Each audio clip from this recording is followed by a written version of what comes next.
Lakad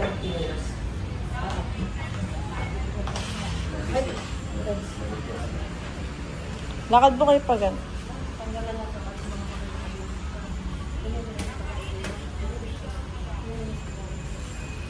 Balik po. Dito daw yung sakit niya eh. Diba nga ano sa likod pa rin niya? Saan naman sakot sa'yo, Nay? Okay, game. So, may kasama tayo dito na may... Kung naalala nyo si Ma'am, andito si Ma'am Principal. Nag-recommend naman tayo. Nag-recommend naman si Madam. Pamangkin naman. Tas, another pilay. Ganun. So, another day, another pilay. So, ito na naman tayo. Napano ka? Nadapa. A year ago. Tapos, Pinabayaan ko siya. Pero namaga, tapos sumakit na lang sumakit. Tapos may time na talagang hindi ako makalakad. ano sabi sa ospital? Ang sabi ko sa ospital ay gasgas yung cartilage, tapos may osteoarthritis. Tuhod lang. Hindi natin ito patagal. Okay, pero may masakit din dito mo, no? Pag sobrang lakad ko na sumakit na dito yung sakit. Siya, ang tama nito, tama sa tuhod, tapos may tama pa sa balakang. Madali lang naman ito. Siya, shake. Ayan. Ilan taon na po si Ma'am? Si Mami? 60. Magsi-61 na ako sa January. Parang 59. Parang 59 no?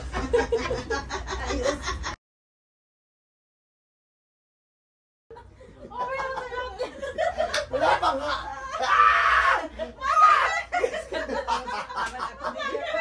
James, Naiina si ate! Pag umihiyan, ba't kaya yung babae kapag tumatanda na sila, pag naipit ng konti, naiihip? No? Okay, James. Mami, relax lang Mami, hindi ka masakit. matanda din kayo. Napasok siya. Ate, anak. Madam, relax Huwag lang ka madam. lumabas. Mabilis lang to madam. Ayun na, isa pa. Madam, relax lang madam. Tapi mo, tapi. Patay tayo dito, ang hirap sa hilutin. Kunting matikinan siya, ano siya, sumisigaw. Bago sa'yo lang sumingin. Paano ka natin papagalingin? Kunting mahawakan ka lang, sumisigaw ka na. Gang? Sandali po. Patay tayo dito. Oh, di ba? Kunti na lang. Kunti na lang, may natanggal na yung ugat. Ano? Nawala yung sakit.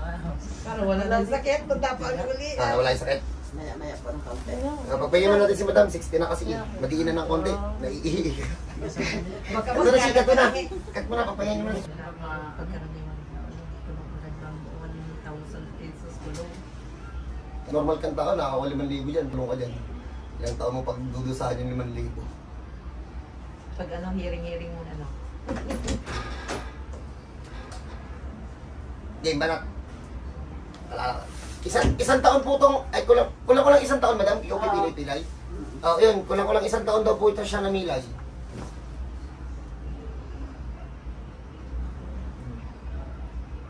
Walang imo. Kaya ito, mabilis lang to. Walang iris kayo. Mild lang naman yung tama nito ni madam. Hindi lang nakachempo to ng parunong mo kayo. Ay, wala pang ano. Eh, sinari natin batok na siya para matibay talaga yung katawan niya.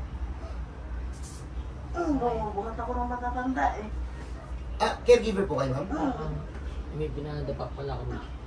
Tasawa na tatay. Ito si ma'am principal, magre-recommend. Si 60 talaga eh. Eh, paano eh, dumating siyang pilay. Eh, ako'y nagpunta sa ano niya, kamag-anak niya, yun sa pamilya niya. Sabi, ano ko pili ka, pumunta tayo doon. At ako'y may session din doon. Sumabay lang sa akin, walang magkatid sa kanila. Tapos na po yung asikaso niya dito. Hindi pa, bukas pa sa embassy ako. Paalisin ako. Nag-ano naman yun si madam? Nag-around the world na lang yun. At least wala na silang masakit na tatay. Ako na lang naiwan. Okay na siya. Pili ko di pila lang. Ano? Malalaman natin mamaya. Sino? Ako? Baka daw hindi pilay, baka daw yung pagod ng kakaasikaso. Hindi ako. Titingnan natin. Eh, bukas pala ako mag-asikaso. Mas pala si Senyo din? Wala, pero ano yun, mild yun. Ito yung sumasakit sa balakang niya.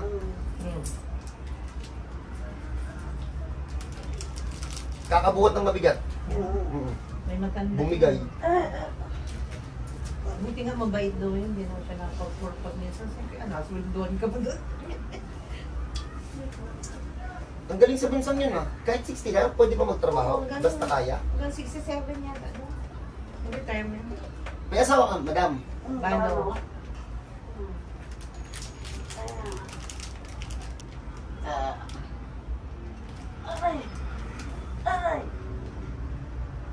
Kailangan alis yan. Inaabangan pala ng lahat dyan yung babae na kaya binubuhat daw kasi ata papasok yun eh. Putla kanina. Yung maputla, yung mabina. Nahimatay doon yung pamalayo ang nila. Kanina nga itong person. Bina. Pag-akyat niya, humanya ka doon siya. Ano na video? Lalo na ma'am kahapon ma'am. Yung nakita niyo ma'am, ano yun, nahilot pa namin yun. Yung kahapon talaga kuba siya. Ang pangayat nito. May binat yun ma'am. Yan ang kanino. Hindi na nila ito nakakain. 2 minutes. Wala pa sa minutes. Ano yung mami nung nabinat ka ma'am? Hindi ka talaga makakain. Matabang ang bibig no, nabinat din ako. As in payat. Anong Tsaka ginagawa alam nun? mo yung ano, yung kalamnan mo, Oo. parang hihina ka na wala kang lakas kahit tumuyo. Parang nakilig-kilig, no? Bakit ba nandun? Ka din sa pag, ano din yun. Kasi madam, ano na, daw ka ng labanan, di ba daddy? Ha? Ako rin, nagalab ako sa gabi. Binat yun madam. Nakita pa nga ng di ba nakita pa ng pasyente dyan nung bumagsak? Hindi, okay ka naman dito eh. Okay ka naman pupunta dito. Nabinat ka dun sa construction. Sobrang buwisit po. Napupuyat ka din. Marvin, Tapos ginigising ka maaga. Ayan. 8 months na siya nagbinat siya eh. Tapos, madam, nung lumipat kami dito, paggawa ng bahay. sumasama ako kila daddy, idlip-idlip lang ako. Hindi ako sanay mapuyat eh. Gigisingin ako ng tapos bibili na kanila. Kaya mo na nga yun, ano? Kaya mo na. Kahit pa paano. Hindi naman call center to. Game, bata. Ay, cut na to. Hindi lang wala, mababaw lang to. Ang bilit eh. Yan, hindi na makaka... Pero malala daw siya. Nagkamukha- Malala ka daw? Sabi sa ospital, te? Malala. Ang Hindi babaw-babaw. nga yan. Ang ilan ng tag-akin yan? 2. Uy, Naawa nga sa kanya. pag uwi mo dun, yung tinakay mo, kakain mo din sila. Para dabay-dabay na to, ganun. Pero kahit kaya ako. Susuka na daw siya. Susuka ka na. Gutom na ako. Sa Diyos po. Saan lang?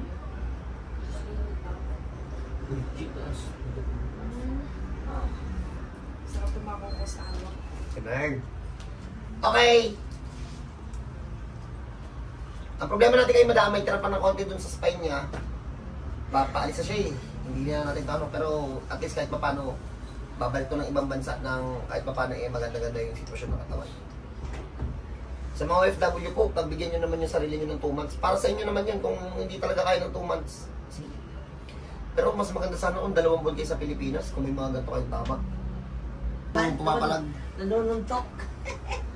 Pero mild lang kasi yung kay tatay talaga eh, kaya alam ko talagang ano eh. Parang may ganun lang siya pag nalakad, no?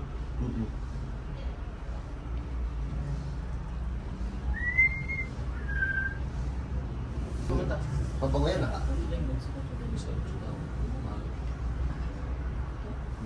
Maaga.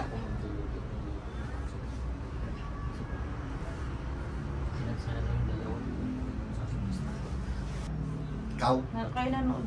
kaya mo na rin dyan nanonood. Wala. Hindi mo na kayo. Check natin mamaya. Pagpahingin muna natin si madam. Check natin mamaya yung lakad niya. Shit, baka ano yun? Kaya nga. Okay, so andito si madam na hinilit natin kanina. So 1 year daw itong pipilay-pilay. Ano ba nakita sa ospital?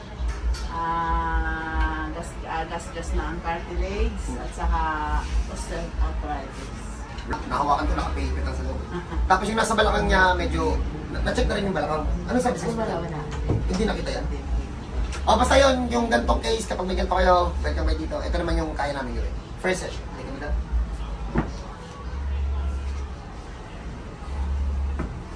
Lahat kami na. Sige.